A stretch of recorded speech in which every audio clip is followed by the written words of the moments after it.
Hello and welcome to Simply Technical. Back again with another episode on this. Today's the Tuesday, the 17th, actually. So I'm Evan, joined again with Keaton here. It's another co-host. I guess we could start off. Thank you for all the love on like shorts and stuff. We're not in the past.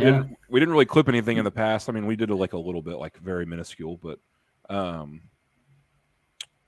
I recommended shorts to like some of my friends that do YouTube, like smaller channels like ourselves. It's like, dude, you got to hit YouTube Shorts, got to hit TikTok, like post something clickbaity, and they're up to like 500 subscribers now, I think.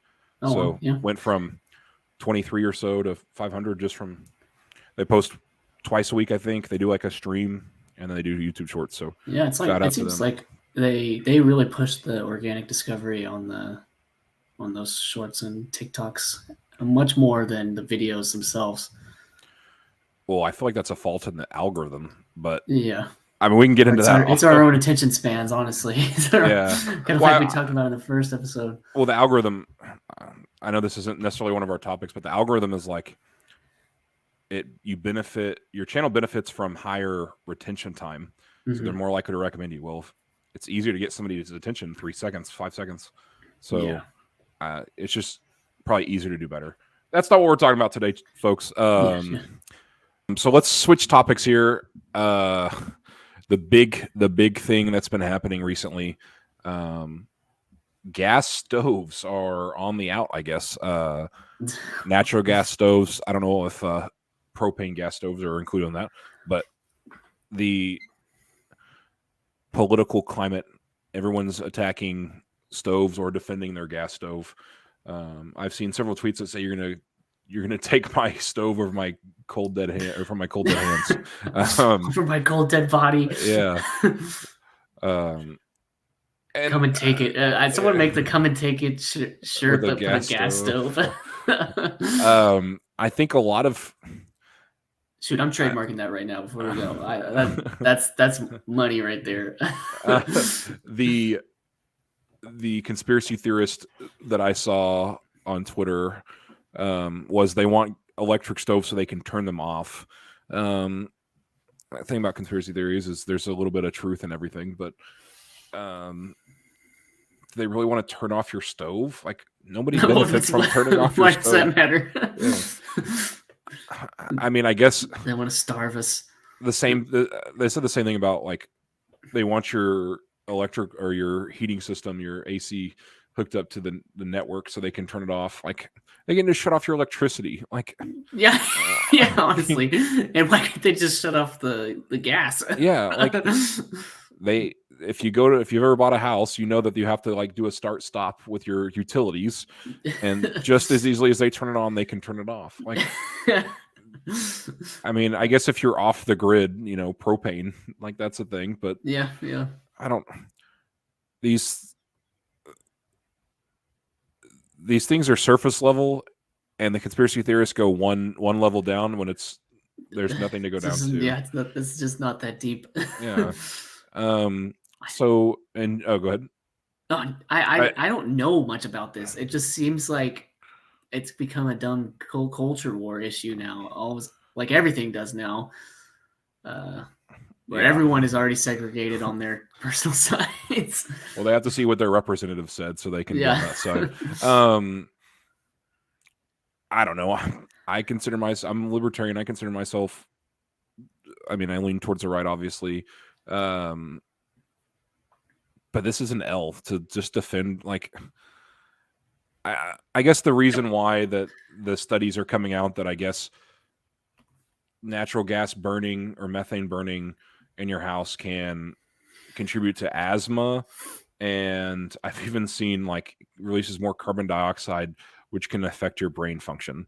Those seem somewhat serious. You are so stupid. Well, that was one of the things that political wars back and forth. So one of the politicians said, "You can pry it from my cold dead hands." And they said, "This is such a stupid tweet. You must be using your natural gas stove too much." Like, that's amazing. Like, they just set each other up. Yeah. Hey, I think the sign this politicians, bill. Sign yeah, I this think bill the so that I can politicians roast you on Twitter. in the back are like, they act like they hate each other on Twitter, but they're like, "Oh, this would be perfect engagement. Let's do this." Yeah, that's what I was saying. Like, hey, I'll sign your bill if you let me roast you on Twitter, so I can get Yeah. the so dumb. Yeah, I had a tweet the other day that was like, it was just about like complaining that the reason politics sucks so much is because every single politician seems like they're trying to run for president. They've made their, like, even if they have a really individualized like job, like, I don't know, the state treasury or something in Oklahoma. I actually don't know who this is in Oklahoma. This is just a random One out of the example. hat. Yeah. Yeah. But is trying to is tweeting out about culture war issues, like, as if they want to run for president. Like, you shut up and do your freaking job. Maybe they're not fulfilled in their job. Just like That's it. They don't have enough job to do. Yeah, they have to cry out like that to to be important. I don't know. I think a lot of us look at me politics, and yeah, and I don't know if, like, is that position appointed or is that elected? I don't know. It's probably appointed. Like, yeah. But okay, so really though, I don't know much about this gas stove thing.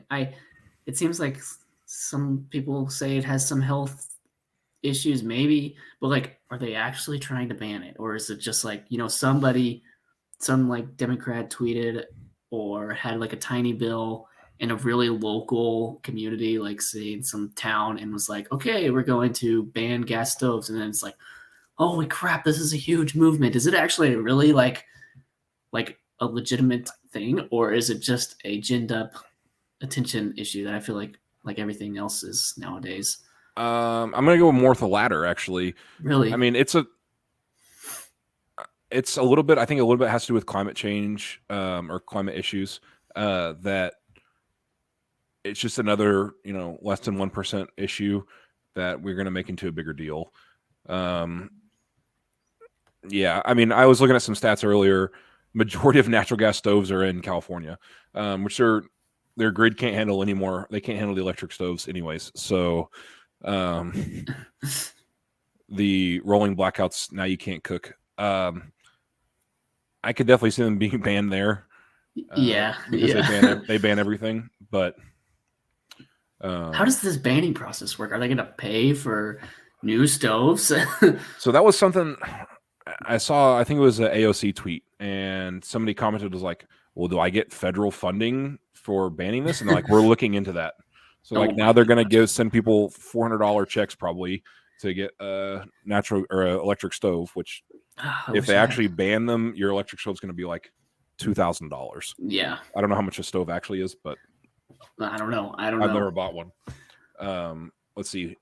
This will be a good check. Lowe's electric stove. I mean, it's just another thing that, like, $800. Incremental progress done by government again. We used to do Manhattan projects and put people on the moon. Now we banned gas stoves and put in electric ones. I've discussed this with somebody earlier. The biggest, so people, what the good thing that came out of the COVID lockdown, and there's not many, but one of the good things that came out of the COVID lockdown is that nobody was driving. Yeah, it actually decreased. Everybody's working from home or not working at all. And guess what? Gas prices came down, and we produced a lot less pollution. Yep. So I've been saying, I think me and you talked about this actually. Now that I think about it, is I'm shocked that there hasn't been like a climate movement to push for remote work everywhere. Like, it really did. It really was insane. I remember it was like a meme. Remember at the beginning of COVID when it was like, nature is returned and is healing. Yeah. Yeah, nature is healing. And everyone was posting these dumb pictures. Like, I think I did one in the Oklahoma City River Walk where I had put like a dolphin in the thing. I mean, it's a good. I mean, it's a legitimate argument. I mean, a little bit of tax incentive for some businesses to let more people work from home would be an easy incentive. We would save a ton of money. Now, granted, oil and gas might not do so hot, so luckily Oklahoma's diverse. Screwed. We've diversified quite a bit. Software and aerospace defense contractors are here. Yeah. So like, and now they're trying really hard to get the biotech people in here. So they should pay me. And electrical cars. Yeah. There's an electric. The ugliest electric canoe. Yeah, the ugliest electric car manufacturer is coming to Oklahoma City apparently. So, have they even sold a car? Like, I don't know, but I think we gave them stupid amounts of money to move. Yeah. Here. And nobody's gonna buy them. So no, they're hideous. So I'll put it in the editing. I'll add a picture of the cars. And so like. I also saw something today. I guess they had some type of conference recently, or maybe today or yesterday, about climate change. And somebody said, well, if they really cared about climate change, they would do a Zoom meeting. Like, come on, guys. How out of touch are you? Do you really think people aren't going to notice that you're flying halfway around the world on your private jet to talk about climate change? For real. Yeah. I mean, I guess maybe some of the rich guys have electric planes, even though that's not really a thing. I don't think that would work. We'll just put a solar panel on top of your plane and fly. There you go. I'm an engineer now. Trademark that.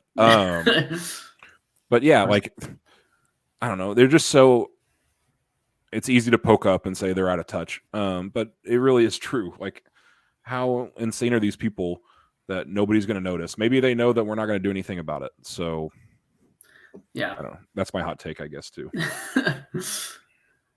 Yeah, I'd agree. I mean, yeah, back to the stoves thing. It's just it just seems like showmanship. It's incremental progress, quote unquote. If it's actually progress, I don't know. Like you said, I think that Darwinism will sort itself out. If gas stoves really cause all this health harm, then who's going to want to have a gas stove? I don't really notice a difference between the two. I've had both. Don't really care either way. It's hard. I never even thought about a difference between them. Honestly, it was just kind of like, oh, this one has a gas, this one's gas, and this one's electric. It doesn't matter to me.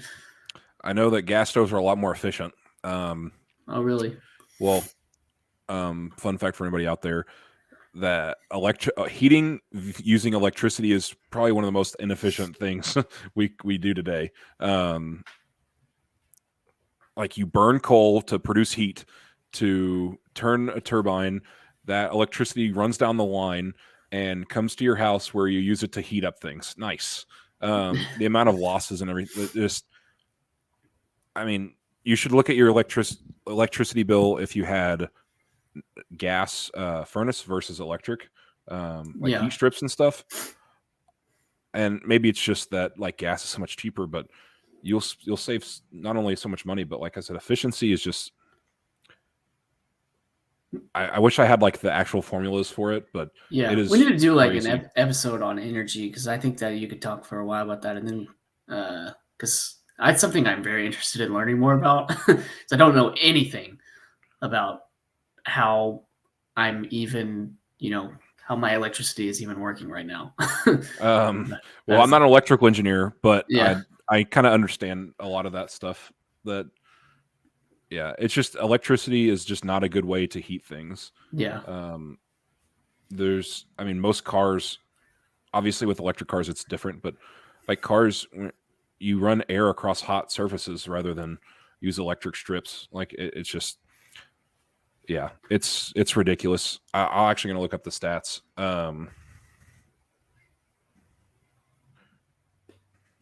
So a gas stove is less or more efficient than an electric stove. Okay. Yeah. So you'll save money. Let's see. Yeah, it says it's usually around 30% more inefficient, so less efficient for electric heat versus a gas heat.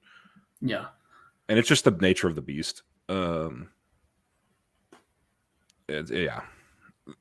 can't talk too much about it right now just because of like I haven't done a ton of research, but We need the efficiency power. is just crazy. Yeah. Oh yeah. Nuclear stoves. Nuclear stoves. We're going to get weaponized uranium and we're going to send it to everyone's home.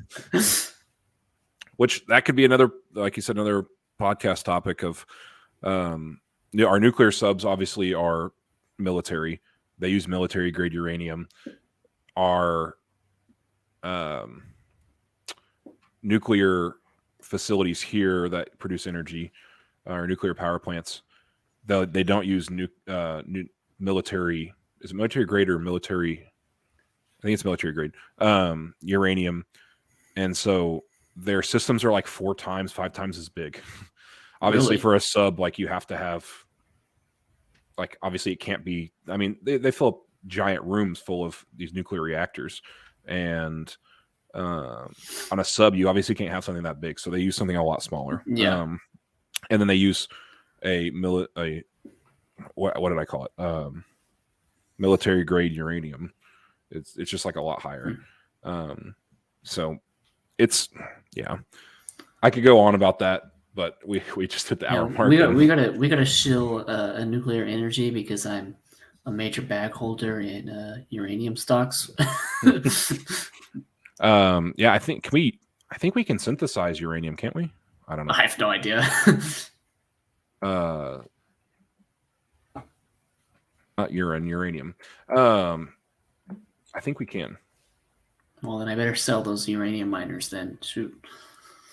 Yeah. I think it's mined in Wakanda. I watched a TikTok this afternoon about Gen Z and those pesky Gen Zers and millennials. It's called quiet quitting. Have you ever heard that term before, Keaton? I haven't. I mean, I think I heard the TikTok, or I watched the TikTok and I got like through like halfway. But I think we kind of talked about it before, and the idea of it is pretty interesting, and I think it's become quite the controversial topic in the last couple of weeks. Yeah. So for those at home that don't know quiet quitting, so Gen Z, I guess anyone born after 95, or some people include 95, are switching jobs or quitting their jobs because their manager or owner, immediate supervisor, is not in touch with them, doesn't have the same problems they have, and their workplace sucks in their opinion. So they're unhappy with their job, I guess. Yeah. They just hop jobs. And so they hop jobs. This was a topic that was for millennials. I remember seeing articles of why millennials are ruining the food industry, or why millennials are ruining their place of work. And it's just perpetuated into, well, now it's Gen Z's fault. So millennials are usually 23 to 38 or so, around that age. So anyone younger than that, I guess. That was in 2019.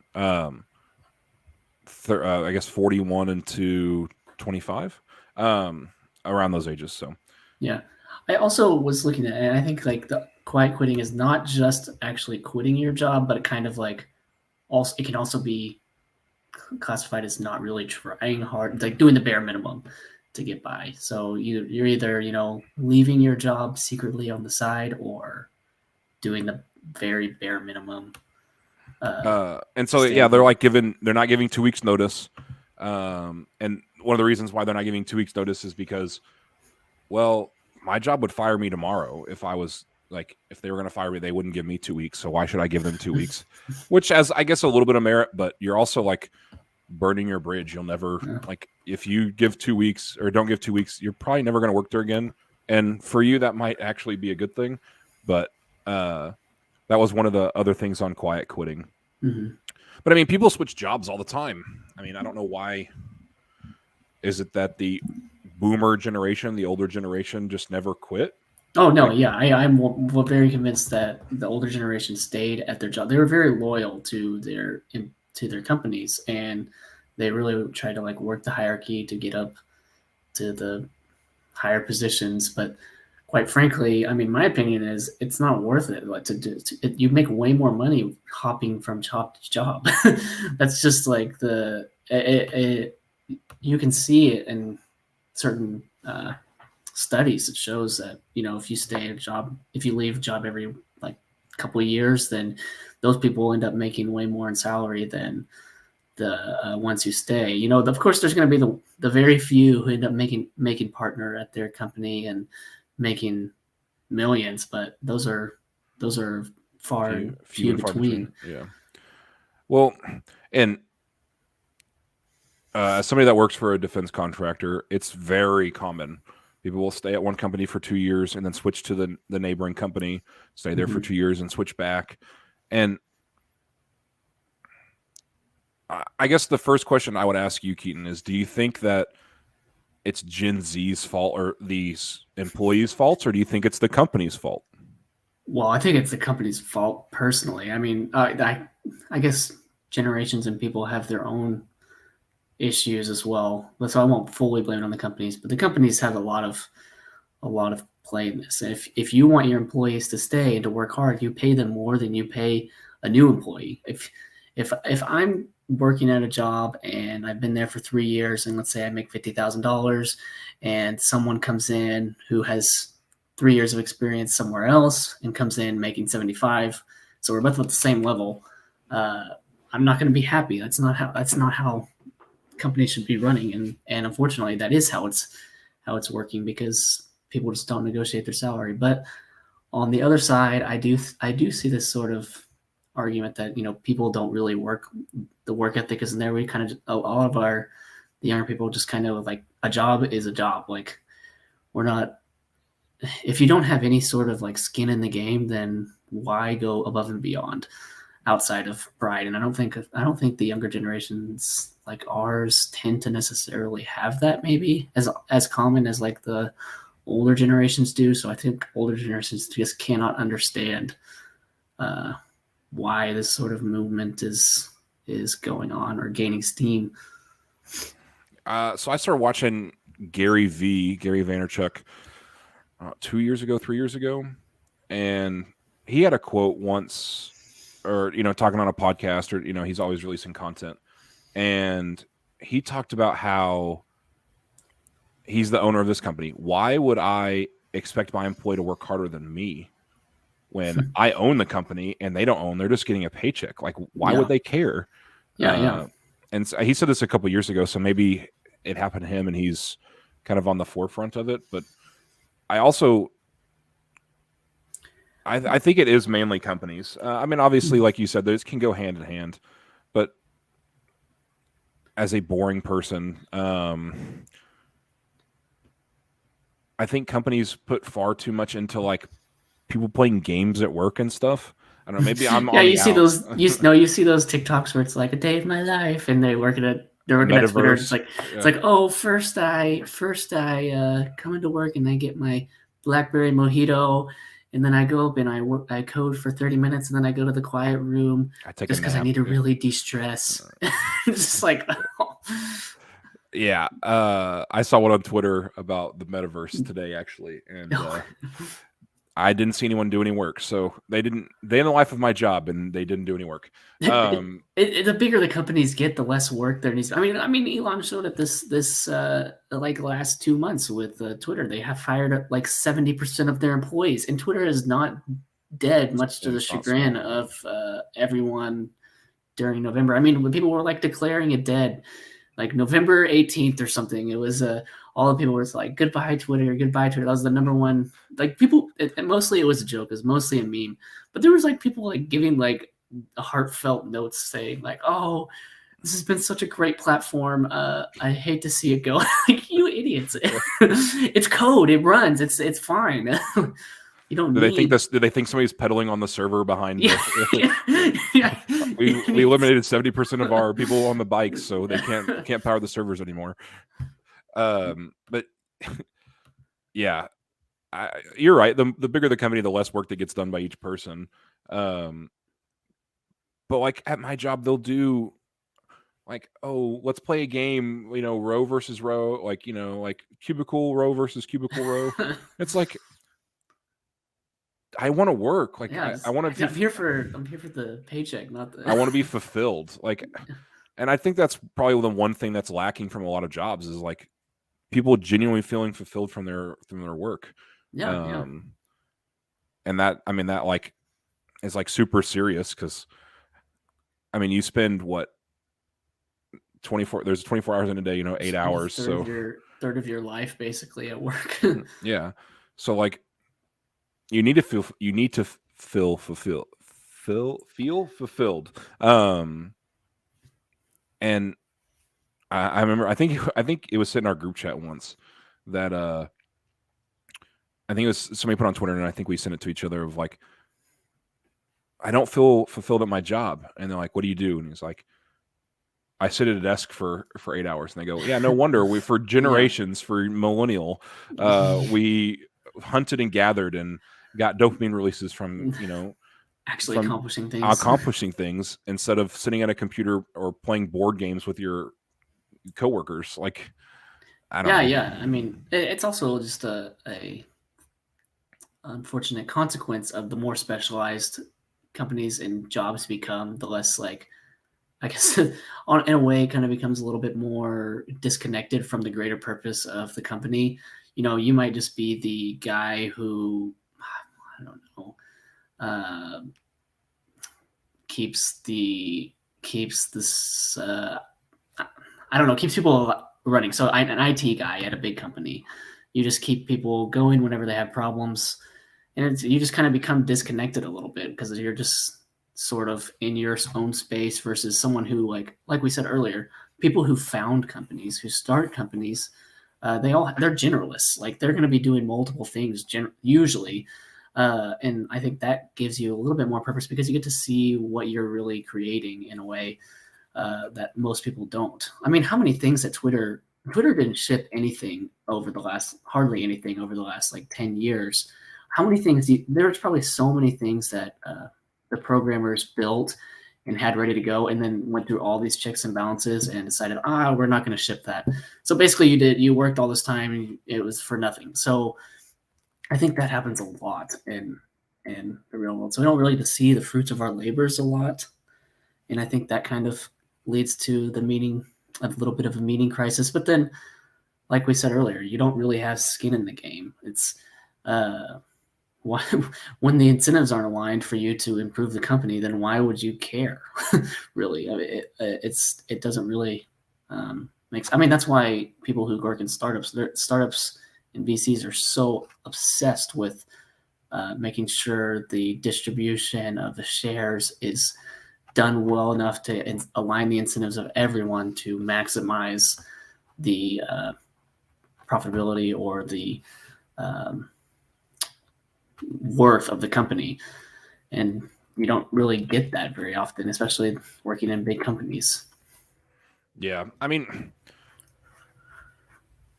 yeah, the skin in the game I think is super important. But like, you can't get that. I mean, obviously you have to have worker bees. I mean, that might sound kind of rude, I guess, or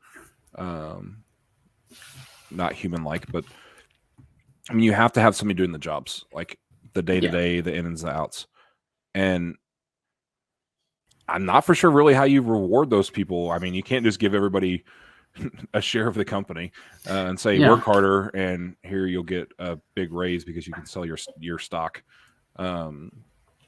It's a fine line, but switching companies, I think, in the long run for the consumer, for the worker, I guess not necessarily consumer, but for the worker, I mean, is far outweighs the cons.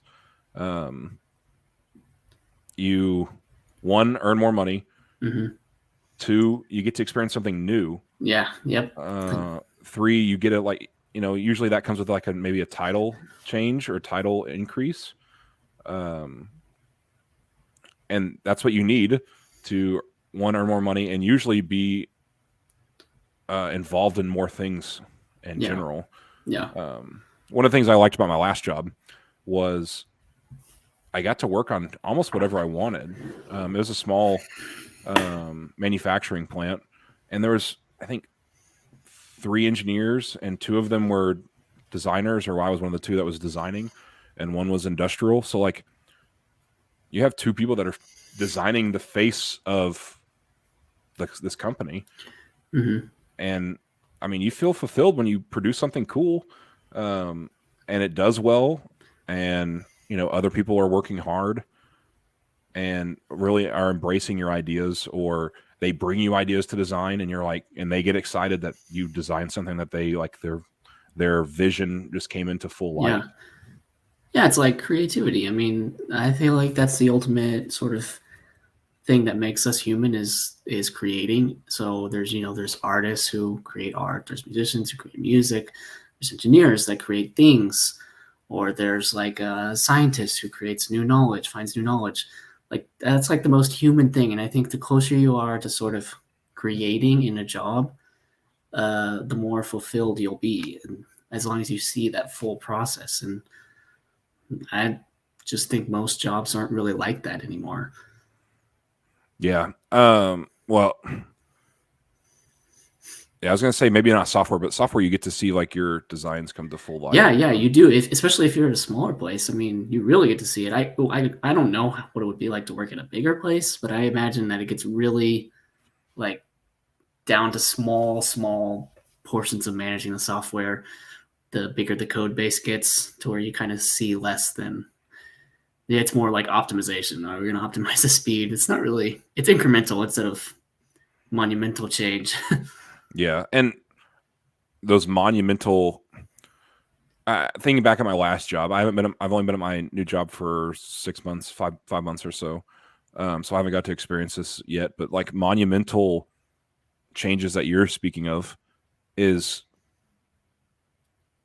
cool, and the small changes like in software, even in just regular physical engineering, I guess is the right term, where you're like designing real things like in life, I guess, instead of a software based, is like the small incremental changes. Like I know as an engineer, go ahead. No, yeah, keep it going. As far as like small changes, you like, okay, there was like a first software example. There was a bug. When I clicked the go button 5 times, we got a bug. Well, okay, I fixed that. That's not really cool. But hey, I designed a new button on here that can take you to this new tool or something. That's like, I don't know, seeing the change, a small change just doesn't release that type of neurological hit, I guess, that monumental changes do. Yeah. I think, I don't know. I would love to see the stats on how many people, what percent of people create their own companies now as compared to previous generations. I'm guessing it's down, but I don't really know. And I wonder if that is part of sort of the fulfillment issue is we don't really take risks anymore, especially our generation. Our generation is very anti-risk, and a lot of that is because of the financial situation. There's a big difference between the financial situation of people of the boomers that were our age versus people that are our age. But that aside, I think that we kind of accumulate options rather than committing to something hardcore and taking a sort of leap of faith and building something ourselves or discovering something ourselves. And I think that sort of causes a bit of meaning crisis in work, and maybe that. I mean, why would people care about their jobs if they don't feel like they're contributing, doing something for society in a way? I would actually argue to your previous point that I'd say we're actually riskier, really. But I wouldn't say that there's probably less of us creating, but the people that are doing things are riskier. I don't know if I necessarily have like the huge like data for that. I don't know. Yeah. And maybe it's just the type of content that I consume online generates that. But I see people all the time creating new things or trying to create a company to do something, even though it's already done, they could be the next best company, the second place company that does the same thing as somebody else, but as a competitor. I feel like it's becoming more widespread that people at 25 have plenty of time to make mistakes. People at less than 30 have plenty of time to make mistakes, and they're not as afraid to make mistakes because they can fall back to like a parent or something like, oh, my company failed, I'll just move in with my parents. Now, granted, it's harder to start stuff because of how many things there are already, I guess. Yeah. I don't know. I could be way off. That's just like I don't think I'm not basing mine in statistics either. I just think that my general like thesis on people's purpose and everything is that we don't really believe that we can do like world changing things anymore. We think everything is a little bit too complex. I mean, we kind of talked about this in the first episode, but back in like if you took between the 40s and the 70s, like you had the nuclear bomb being made, you had people going to space. I mean, right before that, you had commercial flight becoming available, like things that sounded impossible. You even had like a teacher in San Francisco completely like redesigning, like believing that they could redesign all this stuff in the Bay Area, like basically engineering. I don't know exactly what they were trying to do, but the plans ended up not going through. But just the idea that someone could think that big is kind of unheard of now. Everything's credentialed now. You have to go to 4 years of college, and then you got to go get a master's, and maybe then you can talk about these. Maybe then you can, join, make a startup, or try to engineer something. And even at that point, it's probably even too complex. I think. But to me, that's like the general society idea is like everything is too complex to do anything big and new, and so we don't really risk it. And instead, we accumulate options by picking up or getting more degrees. Maybe this master's degree will help me. Maybe this PhD program will help me get there. I'm in a PhD program myself. It's like, does this ever end? Why does everything require a degree now? And why do we always have, who's going to take the risk to say, maybe I could try some smart college age kids and say, hey, skip the degree. Like, let's start this company and see how it goes. I mean, if it doesn't work out, then you can go to college after this. You just miss a couple of years. And I just don't really think that is something that happens. We're kind of babied all the way through. I mean, we don't have kids anymore. Like our parents generate. That's actually the perfect example of risk. Like, what's riskier to a career or life status than having children? Not very many things. And you can see that our generation is having way less kids. They're having them way later. And I think that's just because we feel like we have to accumulate these options. And maybe if I have a kid right now, then it's probably going to ruin my potential career that who knows if it actually will exist in the future. So I think we're just kind of maybe that's kind of my idea on why I feel like our generation's risk averse. I don't like I said, don't have any data between the two generations. I think the perfect data set would be what percent started a company that, let's just say, hit like $1 million in revenue. Because I think people start more companies now because they can start YouTube channels, like less extremely risk averse companies, but yeah, and I was going to add to that of like, yeah, they're starting like YouTube, they're starting, Twitch, they're starting these podcasts, but they're also doing like drop shipping. I think drop shipping has become so saturated, and all those people are creating obviously like LLCs and different like corporations to do this. But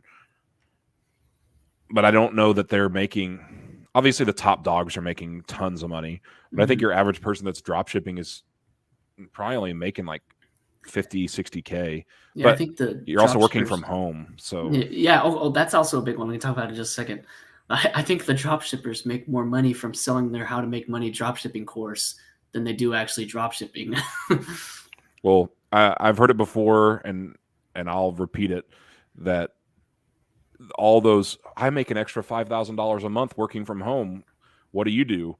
And every single one is drop shipping. 100% of those are drop shipping. Yeah, if someone's trying to sell you a course on how to get rich, that's how they're getting rich. They're not actually rich. That's the unfortunate truth, I think. Yeah, and drop shipping is, I feel like, a short-term wealth, and wealth is obviously relative. Short-term wealth, and then like you get into real estate, those other people are telling you how to do real estate, or telling you how they did real estate, and it might not work for you. Yeah. Go ahead. Oh yeah, but I guess on the working from home point, I also think that's a big factor in the quiet quitting thing. Is I'm fully on board with working from home. I think that can be a really good setup for most people. But there's definitely some people where it's like, well, I don't have to. I'm at home. I can be distracted. I can do other things all day. I can do the bare minimum and just get by. No one sees.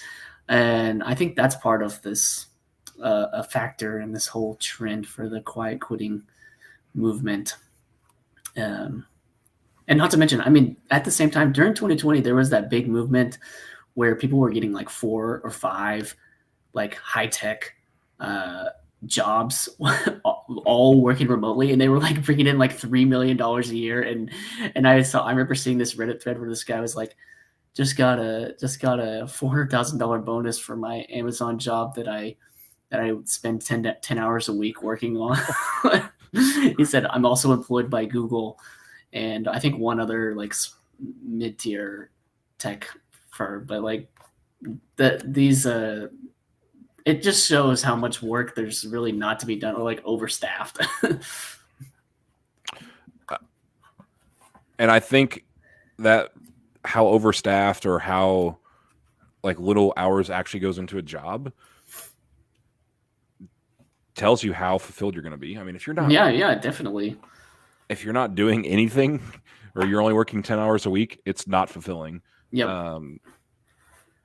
And I mean, go ahead.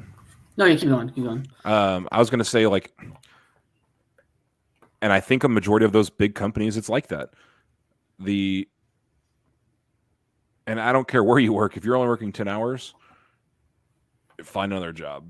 You are, like I said, you're not fulfilled. Which I think I read some stat that working from home is actually like increases productivity like 5-10%, maybe more. But like, more people should be working from home. There's less distractions. I know the argument is that there's more distractions. Yeah. But there's actually less. Like, the amount of people that walk by my desk and try to talk to other people and then I get sucked into the conversation is unreal. Yeah. I could definitely see that. And then also you save. I mean, it's just good for society because we don't have to deal with commutes. So that's a big plus on working from home. But I mean, I've definitely seen like people who will just sit on the couch all day. Like they work from home and then they'll send you like Snapchats or something and they have the TV on in the background. Like, okay, is that really like a real hardcore job? It can't be. No. Which I know you talked about it earlier about how people, they're going to college. I lost it. I was going to blame people I was going to blame people for it. Say like, well, I think it's because of this this generation, but I lost it. So I think a lot of it is just because, well, number one, it's impossible to get a job without a degree at this point, which is completely illogical because you learn most of the job on the job. And then number two, I think it allows people a level of comfort to feel like they have options. to jump from job to job. And there's nothing wrong with options, but I think just constantly accumulating options for your whole life without committing to something meaningful will leave you a little bit empty feeling. And it definitely doesn't really improve society very much when we're all just kind of like zombies and just, trying to de-risk, absolutely completely de-risk every aspect of our lives. This might be kind of controversial. I think feminism is one of the reasons why we are having less kids and people are how do I say this? And we don't have to touch on this, but they're having kids later in life and people aren't. Yeah. Well, I mean, it definitely, because well, I don't even know what percent of women were in the workforce in the 60s and more 50s. more women nowadays are getting degrees more than men. Yeah, definitely. And so obviously men can't have kids, so more men are working blue collar jobs. More women are becoming older when they enter the workforce, if they're entering the workforce at all, I guess. And so it's just like, maybe that's just a societal thing, but well, it's like an impossible choice. It's have kids or the career, and I think currently our society values career more than having kids. I don't really know why. Like, I can't really imagine anything more fulfilling than raising great children, but that just seems to be like where our society's landed on their current values. I don't think that's gonna sustain, honestly. But I haven't really thought too much about this. Yeah. Yeah, like I said, it's kind of controversial. I mean, I know that it's, yeah. I'll keep going. Just I mean, women, and maybe it's a little bit to do with the economy. As far as the economy goes, like, things are more expensive now than they were when majority of people were working. One person was working, one person was staying home with the kids. mm-hmm. So maybe that has to attribute a little bit to it. The other aspect is that bad news travels a lot quicker than good news. And in the past, I think that men were leaving women at a much higher rate than they are now. And women got burned in that because they couldn't find a job. They weren't educated, or they didn't, Mm-hmm. couldn't find a high paying job. And so they got burned in that aspect. And then that bad news traveled to all these other people. And now they're like, well, I have to get a job, or I have to get an education to get a good paying job, because I don't want to get burned. And obviously that's a horrible outlook on dating and marriage. Yeah, but it's a true one. It's an unfortunate truth. I think that's actually that's the stats say that switched now, that women leave more than men do. But yeah, I think that's definitely a contributing factor to having kids later. Yeah, it seemed like it's definitely not mono or focused on one thing. It's definitely multifaceted. Yeah, it seemed like the pendulum, swings, and maybe it's swung too far this time around. And I don't know. I just, I haven't really thought too much about like what role does later or career play in the childbirth crisis, but I think it's a big one, and I just wonder how much meaning we're kind of losing out on. And I feel like maybe people should be placing more value on parenthood than we do at the current trajectory. Yeah, and another thing, I mean, this kind of goes on to what I was saying earlier. A single parent household, I'm sure, plays a lot in when you're raising your kids. Of you have to take care of yourself or take care of your siblings, because only one parent was working. Like, you only had. I'm not explaining that super well. one parent was Oh, yeah. working. Their parents are separated. Your parent that's still with you, or still main custody, is working all the time. Well, not as much attention for the kids can play a fact in that. Like I said, I'm not doing a great job of explaining that, but Oh yeah, I'm pretty sure the biggest success indicator is whether or not you were raised in a single parent household, actually, or maybe that's the biggest success indicator for an individual. Are they married or single, and it's the family stable? I think it's if you were raised in a two-parent household, your chances of success are drastically increased as compared to someone who was raised in a single family household. And like you said, it's because someone in a single parent has to juggle so much.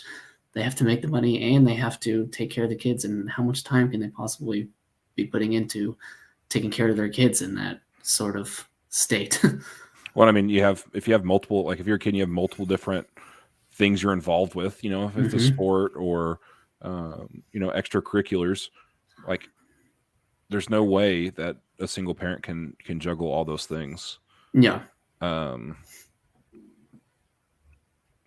Yeah. What is somebody, it might have been Ben Shapiro. So that there's 3 indicators to if you're going to be in poverty or not. One of them is your graduate high school. Yeah. The second one is you get married before you have kids. And I'm not sure the third one. I think the third one was had to do with saving. I mean, get married before you have kids. That's like the biggest one, I'm pretty sure. Yeah. Now that I said the earlier thing about the single parent household, I think that's the real stat is having kids, making sure the comparison between people who have kids outside of wedlock versus in marriage is drastically different. Well, and I know we've gone really far off topic, but the people are getting married less now than they ever have been. Yeah. And I'll argue that men have gotten lazier, and women have focused more on their career, which has made women not as interested in most men. And, I would say most women, your average woman is not interested in any of your average guys. Yeah. So, I mean, guys can fall in love with women, average women, but it's hard for an average woman to fall in love with an average man. Interesting. So why do you say that? I don't know. Most women, I say most women, yeah, generally women want a man that earns more money than them. That's just generally how it is. Dang, I'm an outlier right now. And like I said, yeah, it's general. And so if you're a woman and you're listening to this, you think you're offended by this, I'm generally speaking, I'm not specifically talking to you. That if a woman out earns a man, it's a lot more difficult on their relationship. Women typically want men that earn the same, if not 20% more. And so your average guy, I mean, the average income in the United States is what, $35,000 to $50,000 a year.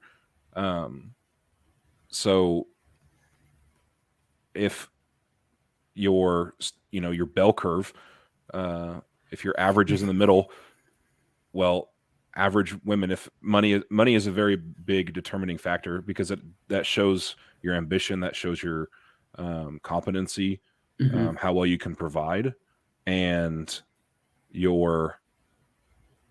if your averages are the same, your average woman is going to be looking for higher on the bell curve than on the average. So by definition, yeah, you would have to earn more than her. Like your averages don't equal. But in a way, I guess marriage, you could say the same thing about like attractiveness. And I think that like marriage was kind of a leveling of that playing field in a way. I don't know. I'm kind of out of my own scope. But I think men are, like I said, men are lazier, but men are also a lot more scared to get married. They hear, just like women hear the stories of getting left, men are hearing the stories of getting left, and they're hearing the horror stories of, well, I make $50,000 a year. We had 2 kids. She took half, and now I have to pay child support. Yeah. Like, you hear these horror stories like that, and you're like, man, it doesn't sound worth it to me. Yeah, but like I said earlier, I think this is just another symptom of our risk avoidance. This is like, actually, another prime example is we just accumulate options. Like, we don't want to commit. We don't want to commit because you don't want to get burnt. But in the end, a smart commitment, both in business or relationship, is going to pay off far more than just accumulating options and avoiding risk. But like I said, a smart commitment, you can make. A lot of people make stupid commitments, especially in relationships. We don't really pay attention to like red flags, and we kind of just let things slide. But I think that, like I said, I think the symptom of our times is we don't commit, we avoid risk at all costs, and because of that, we don't get the extreme upside of a high risk endeavor. Well, and yeah, I mean, I hope that more people realize that taking, like, especially a young person, anyone, I mean, under 50, I mean, you can still, as far as business, under 50, relationship, under 35, under 40, you can still take risks. I mean, what's going to happen? You're going to take a risk, and you're going to be 3 years down the road, and you can go back to your old job or go back to a job that's similar. Like, yeah. The risk is really not there. And maybe a lot of it has to do with like social embarrassment. Yeah, I think it's more public now, but it's true. It's like, oh, I saw you quit your business. Yeah, it wasn't doing all that well. Oh, well, you're just a horrible business person. I thought it was a good idea. Like, that's definitely a huge factor. Yeah. We have a fake lifestyle to uphold on social media that isn't sustainable. Yeah, I didn't even think about that. The fact that everything's so much more public. We don't even we want to avoid ever screwing up in public. That's like the ultimate fear, What's the like dream that every kid has is they have to do a presentation in class and they're up there in their underwear in front of everyone, and it's just like the recurring dream. The embarrassment of in public is the ultimate fear. Yeah, and I mean, a little bit of that is good. I mean, yeah, it keeps us from doing stupid stuff. Completely idiotic things. But you just got to get over that hump. I mean, obviously, like something like this podcast, especially this episode, you got to put yourself out there a little bit. I mean, everyone's got to be a little cringe. You'll never get anywhere if you're not just a little bit cringe. Well, I cringe at texts I sent last week, so I'm cringing all the time at myself. And you just, like I said, you just got to get over it. I mean, the biggest thing is regret. And I would rather regret that I did something than regret that I didn't do it. Like, oh, I wish I'd done that. Well, if I say I wish I didn't do it, well, that regret scares me, or is not as scary as regretting that I didn't do it. Mm-hmm. Yeah, definitely. So final verdict on Gen Z quitters or quiet quitters. Full circle. I'm with it. I did something similar. That's, I guess, slightly biased. I definitely think that it's good for the worker. Companies are going to have to adjust if they want to keep, because it's a lot cheaper to keep somebody long term. And a big problem with that is that they're going to have to fix is the salary. Somebody comes in. If I get promoted at my job, if I get promoted, they're going to bump me up a little bit of money. Well, they're going to bring somebody else outside person in to come in, and they're going to make more than me because they were outside coming in.